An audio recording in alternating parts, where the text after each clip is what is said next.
O som do pequeno monitor cardíaco ecoava em meus ouvidos, um ritmo constante e milagroso que deveria ser a trilha sonora da maior alegria da minha vida. Larissa, minha namorada há 4 anos, apertou minha mão, seus olhos brilhando com lágrimas de felicidade enquanto olhava para a tela granulada do ultrassom. "Ele tem os seus dedos, Mateus", ela sussurrou, a voz embargada pela emoção. "Eu posso dizer. Vão ser longos como os de um pianista." Eu sorri, um reflexo automático treinado por meses de expectativa. Coloquei minha outra mão sobre a dela, sentindo o calor familiar de sua pele. "Ou de um arquiteto." Brinquei suavemente, tentando injetar uma normalidade que eu não sentia há muito tempo. Por fora, eu era a imagem do pai expectante. Solidário, animado, completamente apaixonado pela mulher que carregava meu filho. Por dentro, eu era um mar de gelo, um abismo de cálculos frios e uma paciência aterrorizante. Porque eu sabia de uma coisa que o médico, Larissa e nossas famílias não sabiam. Havia uma mentira pulsando naquela sala, mais alta e mais clara do que os batimentos cardíacos do bebê. Uma mentira que começou 6 meses antes, numa explosão de glitter, suor e música alta, a quase 2.000 quilômetros de distância, no Carnaval de Salvador. Eu me lembrava daquela época com uma clareza dolorosa. Eu estava no meio do projeto mais importante da minha carreira. Um complexo comercial no centro de São Paulo que exigia noites sem dormir e fins de semana inteiros debruçados sobre plantas e maquetes. Era a nossa chance, eu dizia a Larissa, a chance de finalmente comprarmos nosso próprio apartamento, de construirmos o futuro que sempre sonhamos. "Só mais este empurrão, amor", eu prometia, beijando seus ombros enquanto ela olhava com desdém para a minha mesa de trabalho coberta de papéis. O carnaval sempre foi o seu feriado favorito. Para mim, era apenas barulho e multidões.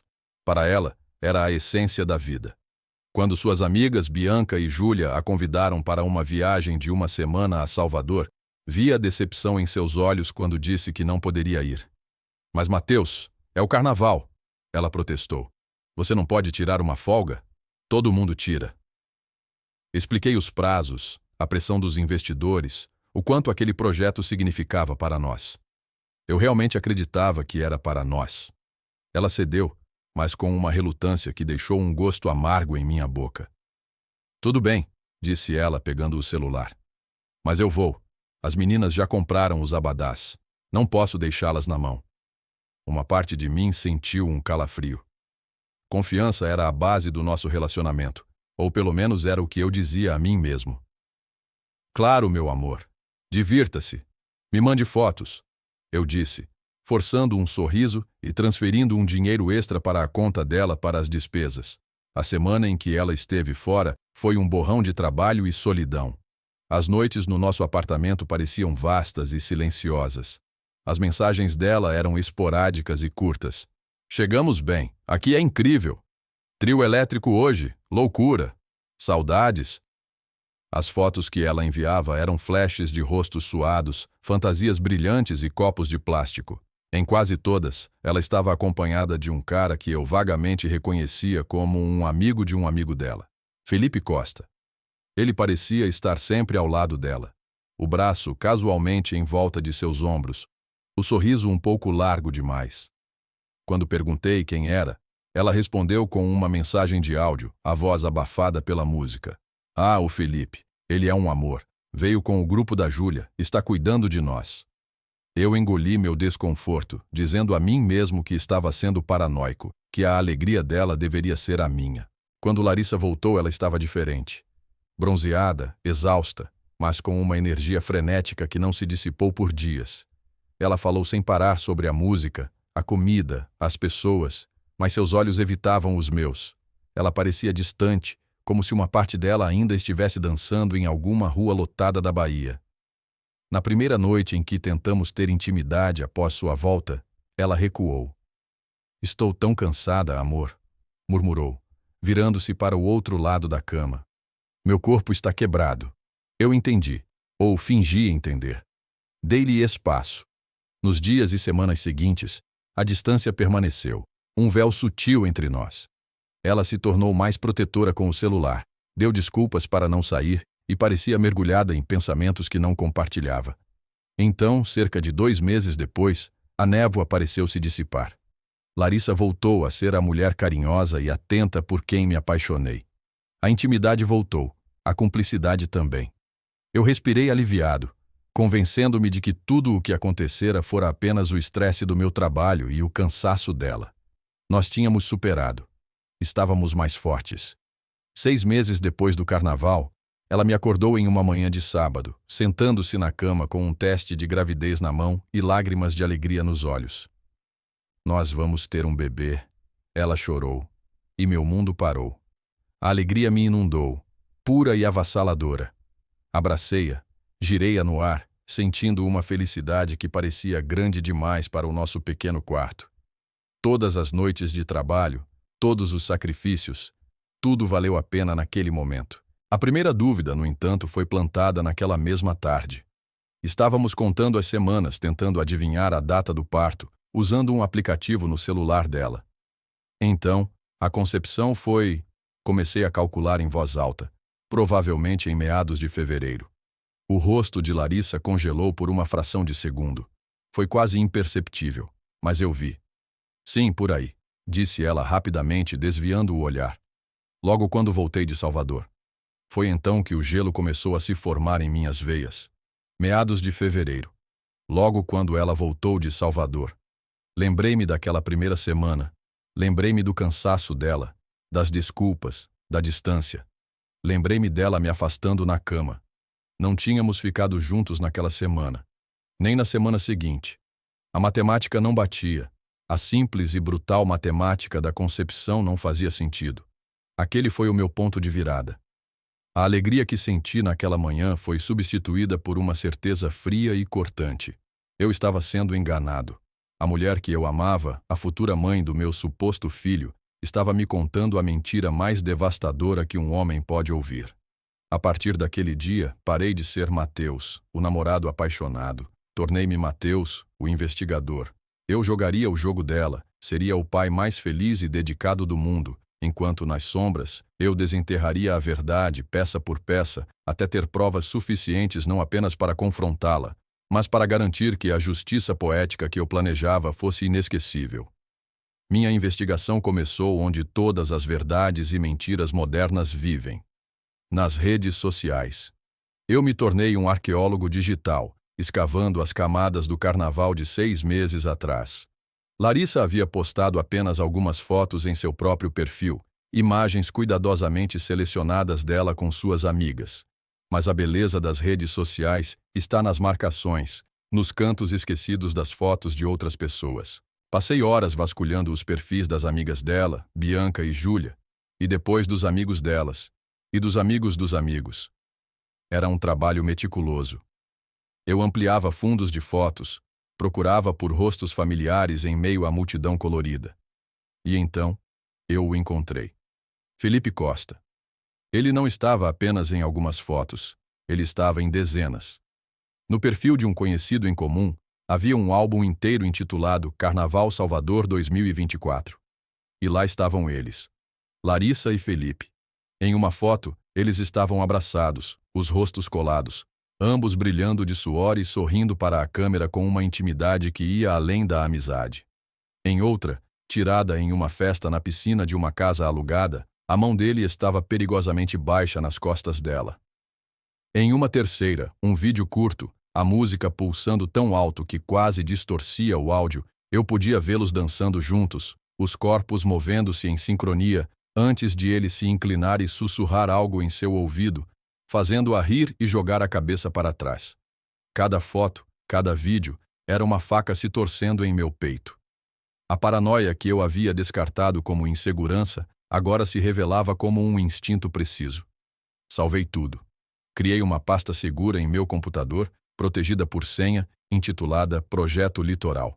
Uma piada sombria que só eu entenderia. Enquanto isso, em casa, eu desempenhava meu papel com perfeição. Acompanhei Larissa em todas as consultas pré-natais. Ouvi com atenção o batimento cardíaco do bebê, fingindo a mesma admiração que ela. Ajudei a pintar o quarto do bebê de um tom neutro de verde sálvia, discutindo a posição do berço e da cômoda.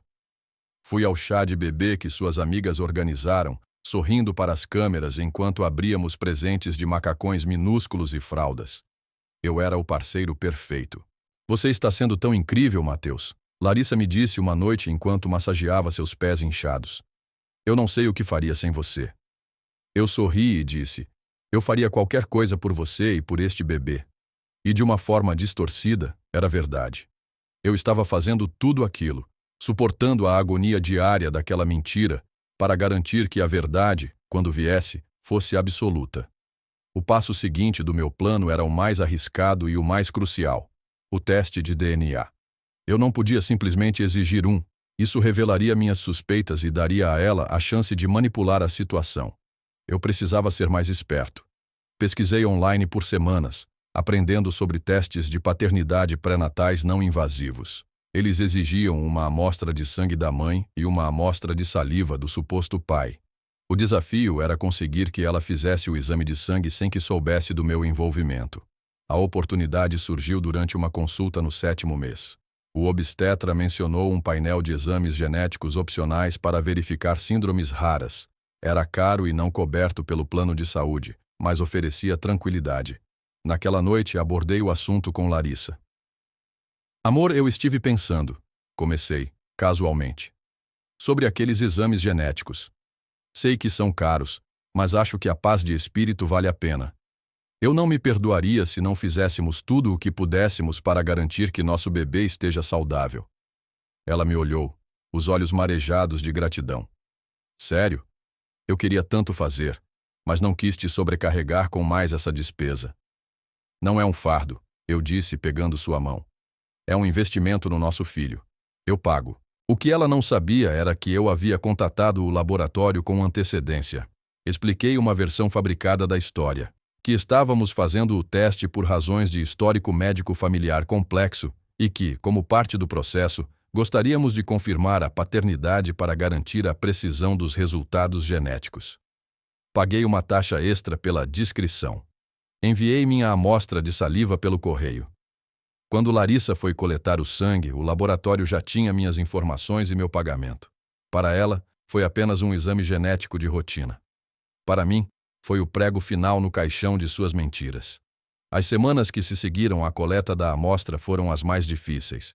Eu tinha a pasta de fotos, a linha do tempo inconsistente e, em breve, teria a prova científica. O resultado chegou em um e-mail discreto, um anexo em PDF intitulado Resultados do Painel Genético. Meu coração martelava contra minhas costelas enquanto eu abria o arquivo. Rolei para além dos dados médicos complexos até a última página, a seção intitulada Análise de Paternidade. As palavras saltaram da tela, frias e inequívocas.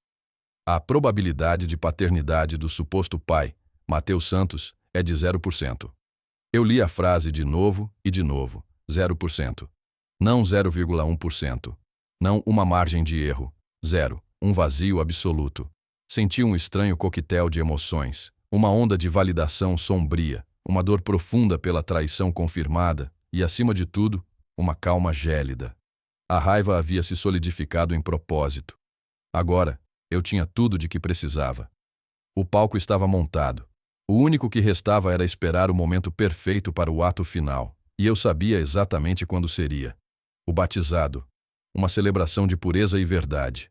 A ironia era simplesmente perfeita demais para ser ignorada. Os meses finais da gravidez de Larissa foram um exercício de autocontrole sobre-humano.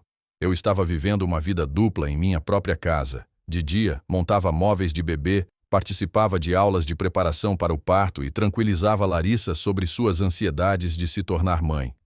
À noite, quando ela dormia, eu me sentava na penumbra da sala, revisando meu dossiê de evidências, planejando cada detalhe da minha revelação. A pasta Projeto Litoral agora continha as fotos do carnaval, a linha do tempo da concepção, o relatório de DNA impresso e até mesmo algumas capturas de tela de conversas suspeitas entre Larissa e Felipe que consegui ver de relance no computador dela quando ela o deixou aberto. O nascimento de Lucas, eles o chamaram de Lucas, foi agridoce. Segurar aquele bebê nos braços no hospital foi uma experiência confusa. Ele era inocente em tudo isso. Olhei para seu rostinho enrugado e senti uma pontada de algo que poderia ter sido amor, mas foi rapidamente ofuscado pela sombra da traição. Vi Larissa olhando para mim, seus olhos buscando a adoração de um novo pai, e eu a entreguei, sorrindo e dizendo todas as coisas certas. Ele é perfeito, amor, a nossa cara. A mentira saiu com uma facilidade assustadora. O batizado foi marcado para 2 meses após o nascimento de Lucas. Seria um grande evento. Larissa, querendo exibir sua nova família perfeita, convidou todo mundo. Nossos pais, irmãos, tios, primos e dezenas de amigos. A cerimônia seria em uma igreja histórica no centro da cidade, seguida por uma recepção suntuosa em um salão de festas que custou uma pequena fortuna. Uma despesa que eu, é claro, cobri sem piscar. E para tornar o cenário absolutamente perfeito, Larissa insistiu em convidar Felipe Costa para ser o padrinho. Ele foi um grande amigo para mim durante a gravidez, disse ela, com uma sinceridade ensaiada. Ele merece essa honra. Quase ri na cara dela. Era um presente dos deuses da vingança. O arquiteto da minha humilhação estaria no altar, segurando o fruto de sua traição ao meu lado. A audácia dela era ilimitada. Claro, meu amor, respondi com um sorriso caloroso. Acho uma ótima ideia. No dia do batizado, eu estava impecavelmente vestido com um terno cinza claro. Ajudei Larissa com o vestido dela, elogiei sua aparência e segurei Lucas enquanto ela terminava a maquiagem. Eu era a calma em pessoa. Ela estava nervosa, preocupada com os detalhes da festa, com a roupa de Lucas, com a possibilidade de chuva. Eu a tranquilizei, dizendo que tudo seria perfeito. A cerimônia na igreja foi surreal. Eu estava no altar, ao lado de Larissa e de um Felipe visivelmente desconfortável, que não conseguia me olhar nos olhos. O padre falava sobre compromisso, família e a sagrada confiança. Cada palavra era uma ironia cortante. Quando a água benta foi derramada na cabeça de Lucas, olhei para a congregação. Vi o rosto orgulhoso dos meus pais, dos pais de Larissa, todos sorrindo para a bela mentira que havíamos construído. A recepção foi onde o meu plano realmente começaria. O salão estava lindamente decorado. Uma banda de jazz tocava suavemente ao fundo. Os convidados comiam, bebiam e riam. Depois de cerca de 1 hora, o mestre de cerimônias anunciou que era a hora dos discursos. Os pais de Larissa falaram, meus pais falaram. Então, chegou a minha vez. Peguei o microfone, o coração batendo com um ritmo frio e constante. O salão ficou em silêncio. Todos os olhos estavam em mim. Larissa sorria para mim, um sorriso radiante de orgulho. Felipe estava ao lado dela, segurando uma taça de champanhe. Boa tarde a todos. Comecei, minha voz firme e clara. Obrigado por estarem aqui hoje para celebrar este momento tão especial. Olhando para o meu filho, Lucas, e para a mulher incrível ao meu lado, Larissa, sinto uma emoção que mal consigo descrever em palavras. Fiz uma pausa, deixando a emoção pairar no ar. Vi lágrimas se formando nos olhos da minha mãe. As pessoas falam que ter um filho muda tudo, e é verdade. Muda sua perspectiva, seus valores, sua compreensão do que realmente importa na vida. E a lição mais importante que aprendi nesta jornada para a paternidade foi sobre a verdade. O sorriso de Larissa vacilou um pouco. Felipe parou a taça a meio caminho da boca. A verdade é a base de tudo, continuei, meu olhar varrendo o salão antes de pousar em Larissa. É a base de uma família, de um casamento, de uma vida. E hoje, no batizado do Lucas, eu gostaria de compartilhar uma verdade com todos vocês. Peguei um envelope pardo de dentro do meu paletó. O silêncio no salão agora era denso, pesado. Há 8 meses, Larissa fez uma viagem maravilhosa para o Carnaval de Salvador com suas amigas. Olhei diretamente para Felipe. E com seu bom amigo, e agora padrinho, Felipe Costa. O rosto de Felipe ficou pálido. Larissa parecia que ia desmaiar. Eu não pude ir. Estava trabalhando, construindo um futuro para nós. Mas fico feliz que ela tenha se divertido tanto. Na verdade, ela se divertiu tanto que, 9 meses depois, tivemos este lindo bebê. Desdobrei o papel que tirei do envelope. Era uma cópia ampliada do resultado do teste de DNA. O problema, vejam bem, é a matemática. E como arquiteto, eu sou muito bom com matemática. A matemática da concepção, para ser exato. Então, para ter certeza de que nosso filho teria o melhor começo de vida, com todas as informações genéticas corretas, fizemos um pequeno teste. Levantei o papel para que todos pudessem ver o grande 0% impresso em negrito. Este documento, anunciei, minha voz ecoando no silêncio mortal, é um teste de paternidade. E ele diz com 100% de certeza científica que a probabilidade de eu ser o pai de Lucas é de 0%. Um grito abafado veio da mesa dos pais de Larissa. Minha mãe levou a mão à boca. O salão explodiu em um pandemônio de sussurros e exclamações chocadas.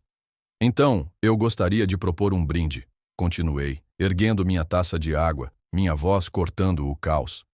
A Felipe Costa. Parabéns, meu caro. Você não é apenas o padrinho, você é o pai. Virei-me para Larissa, cujo rosto estava contorcido em uma máscara de horror e humilhação. E a você, Larissa. Obrigado pela lição sobre a verdade e sobre o tipo de mulher que você realmente é. Coloquei o microfone de volta no suporte, dei um tapinha gentil no ombro de um Felipe completamente catatônico e caminhei para fora do salão. Não olhei para trás. Não precisei. O som daquela implosão, o som de uma mentira perfeitamente construída se despedaçando, foi a única despedida de que eu precisava. Deixei o salão de festas com o som do caos explodindo atrás de mim, e pela primeira vez em 8 meses, senti o peso esmagador em meus ombros começar a se dissipar. Cada passo em direção à saída era um passo para longe da mentira, da traição e da vida sufocante que eu vinha suportando. Não senti triunfo, não no sentido exultante da palavra. O que senti foi um alívio profundo, a calma que se segue a uma tempestade devastadora. Eu havia sobrevivido. Não fui para casa. Eu já havia esvaziado silenciosamente meus pertences mais importantes do nosso apartamento nas semanas anteriores, transferindo-os para um pequeno flat que aluguei sob o pretexto de ser um escritório de projeto, perto do centro. Dirigi para lá, para o meu novo santuário de solidão e verdade, e me sentei na sala vazia, observando as luzes da cidade piscarem lá fora. Meu telefone começou a explodir quase imediatamente. Ligações e mensagens de meus pais, de meus irmãos, de amigos confusos e, claro, de números desconhecidos que eu presumi serem da família de Larissa. Ignorei todas. Desliguei o aparelho e o coloquei em uma gaveta. Eu precisava de silêncio. Nos dias que se seguiram, as consequências da minha revelação se desdobraram como um drama em câmera lenta, contadas a mim por minha irmã, a única pessoa com quem escolhi falar. A festa de batizado terminou em um desastre completo. Os pais de Larissa a levaram para casa em meio a um ataque de histeria, enquanto Felipe, o novo pai, aparentemente fugiu do local, deixando para trás um rastro de confusão e vergonha. A notícia se espalhou por nosso círculo social como fogo. Larissa se tornou uma pária. Suas amigas, aquelas que a acompanharam a Salvador e provavelmente sabiam da verdade o tempo todo, se distanciaram. Ela se trancou em casa, recusando-se a ver ou falar com qualquer um. Meus pais, depois do choque inicial, me apoiaram incondicionalmente.